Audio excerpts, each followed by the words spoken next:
The next topic we're going to look at is HEVC and AV1 codec adoption.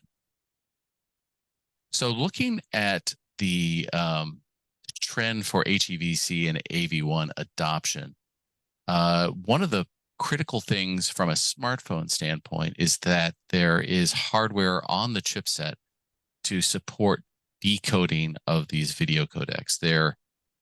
The more advanced codecs get, the more reliant they are on some high-end mathematics to do all the compression and unzipping those files also for playback.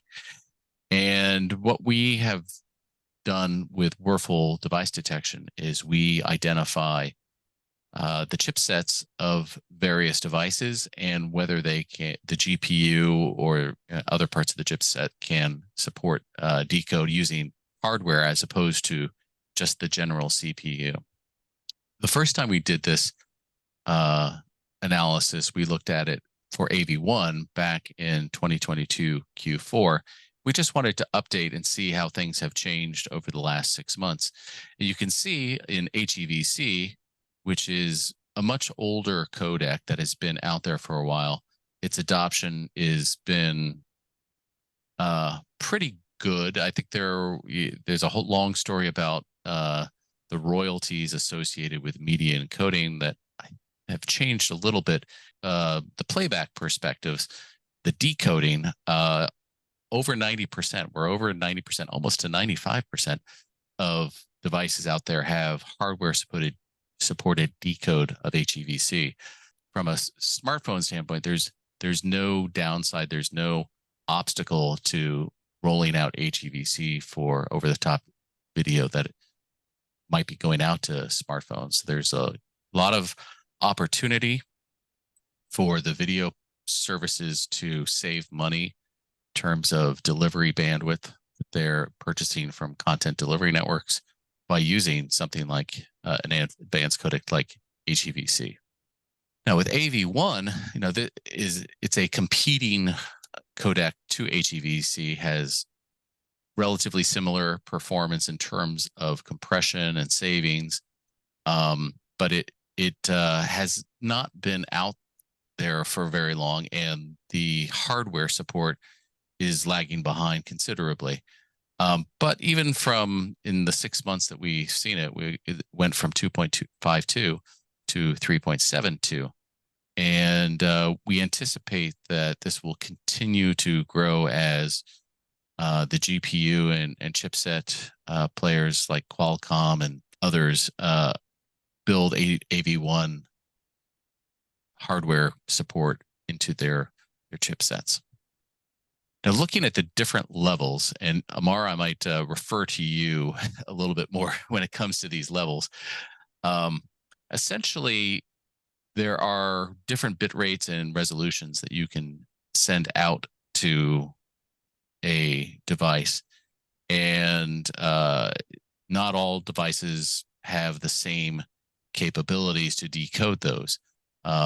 Starting with like 720p or 1080p, that usually depends on the bit rate and the size of the screen, or primarily the bit rate, I think. That falls below 5. But when you get to 5, you get to 4K video. You can see that a pretty significant amount of devices on the HEVC side have 4K and above support for video. And the most common one is just level 5.0, I guess it would be, at 22.88. On the iOS side, Apple has supported primarily version 5.1 here. Some of the newer versions are moving up to 5.2, but by far 5.1 is the most common level of HEV hardware decode support. Anything you want to add there, Amar? I think you hit the nail on the head on this one. Level 5 is 4K at 30 frames per second. 5.1 is relatively 4K at 60 frames per second, and then 5.2 is 4K at 120 frames per second. So these things matter, especially for like the iPhone, which can shoot at 120 frames per second on the newest ones.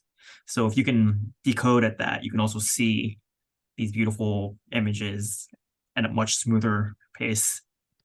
Right, right. And we're finding that a lot of video platforms are coming to us in order to learn more about some of the trends here, particularly the platforms that have live sports.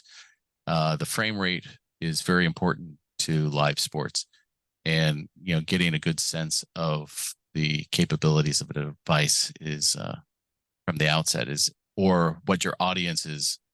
Really, the decision you have to make is what encoding levels you're going to go with, and having a nice survey of your entire audience and their device's capabilities is important. Moving on to AV1, the breakdown, almost everything that we see is above 5.